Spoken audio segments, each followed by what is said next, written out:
Shabbat Shalom. This week marks the one-year anniversary since the lockdown began, and the world has paused to absorb the enormity of the year gone by.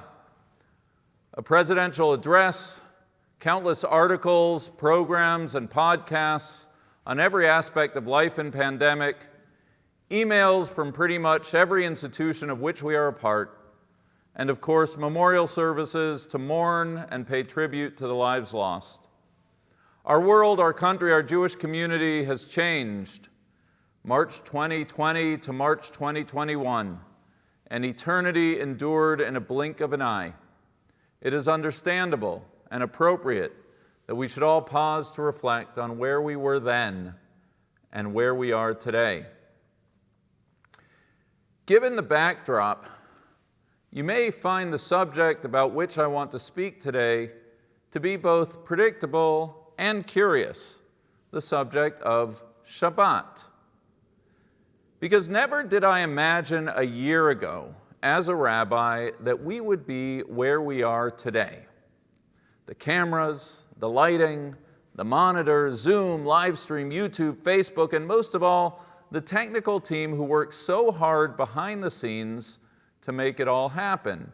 As I was thinking about what I wanted to talk about today, I thought of having a camera follow me through the building like they do on Saturday Night Live, so you could see the control room, the choir, the musicians, the maintenance team, and the B'nai Mitzvah families on the third floor and on the lower level. I won't, but know that if I did, you'd be blown away by the work, the wisdom, professionalism, and love that go into each and every Shabbat.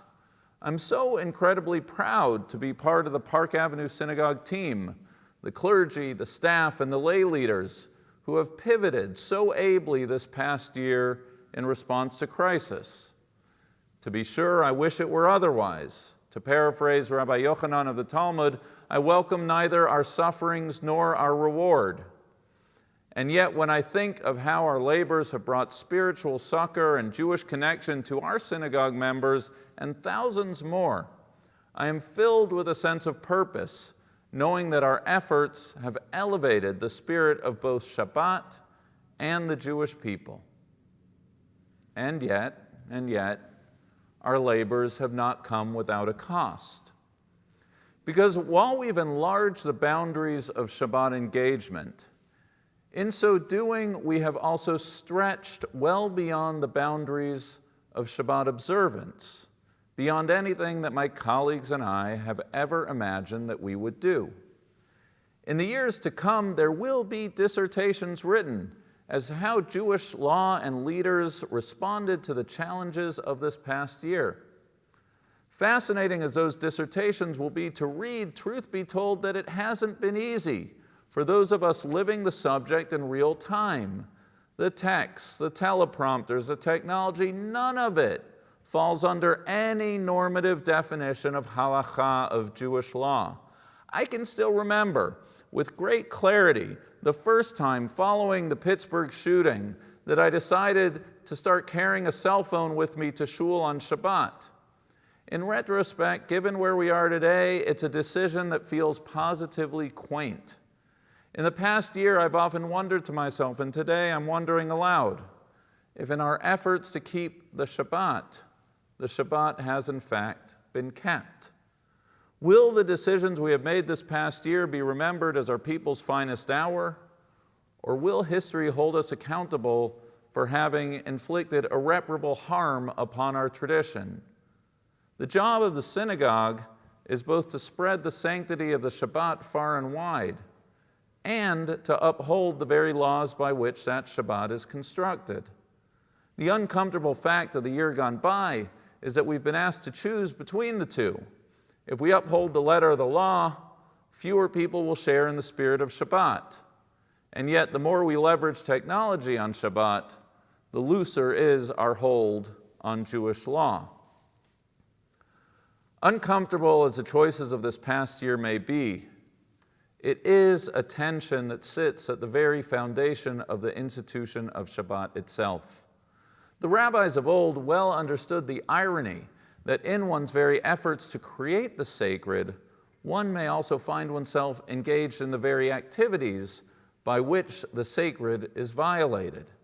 In our foundational code of Jewish law, the Mishnah, the rabbis enumerate the 39 categories of labor in Hebrew, the malachot, prohibited on Shabbat: sowing, plowing, binding sheaves, threshing, winnowing, and so on and so forth. Why these activities and not others? What, if any, is the eternal logic of these 39 malachot, these 39 labors? All questions deserving of exploration. But the most interesting question in my mind is that of why the rabbis chose to anchor these 39 prohibitions in the construction of the Mishkan, the Israelites' portable desert sanctuary, about whose construction we read about this week. All 39 labors, every malacha involved in the construction of the sacred space meant to house God's presence, are the same 39 labors prohibited on our most sacred day. They sowed, therefore you must not sow. They reaped, therefore you must not reap. They carried, therefore you must not carry. The linkage between prohibited Shabbat labor and the creation of sacred space is more than just a window into the interpretive imagination of the rabbis and the circuitous manner by which Shabbat law is deduced. By rendering taboo on Shabbat the very activities by which God's sanctuary is established, a metaphysical connection is established between the two. Human creation is juxtaposed with divine creation.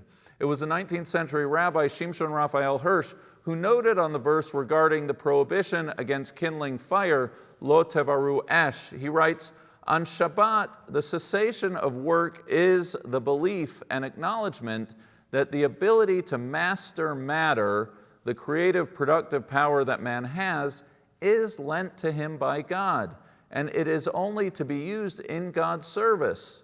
The idea of Shabbat is to be understood not so much as laying our world at the feet of God, but as laying our relation to our world at God's feet.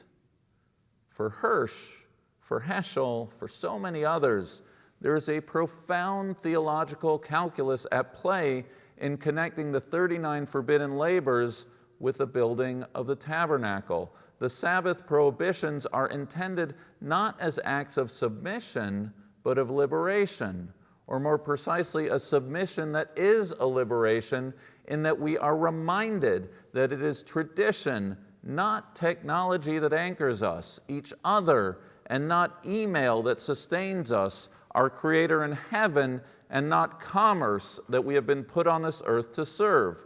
Of all the choices available to the rabbis, why were the Shabbat laws derived from the construction of the desert tabernacle, the Mishkan? Because the rabbis understood that in our refrain from labor, a far greater spiritual gain was to be had, the opportunity to enter what Heschel called a palace in time, to experience what the ancient mystics described as a taste of the world to come. Looking back on this year gone by, looking at where we are today, I feel the intergenerational "I told you so" of my rabbinic predecessors, their insight that the very labors we deployed to create space for God could, paradoxically, be the self-same labors by which Shabbat is breached. I struggle as a rabbi who, if nothing else, is called on to lead by example, by live streaming on Shabbat, by teaching Shabbat Torah classes in virtual settings, by asking people to text Shabbat Shalom to loved ones after Lecha Dodi. Have I stepped on a slippery slope from which there is no getting up? Befuddled as I am by orthodoxy's inability to see our unprecedented state of affairs as a justification for halachic change, I am not quite sure what, if anything, on this particular subject of technology on Shabbat differentiates me from a Reform rabbi.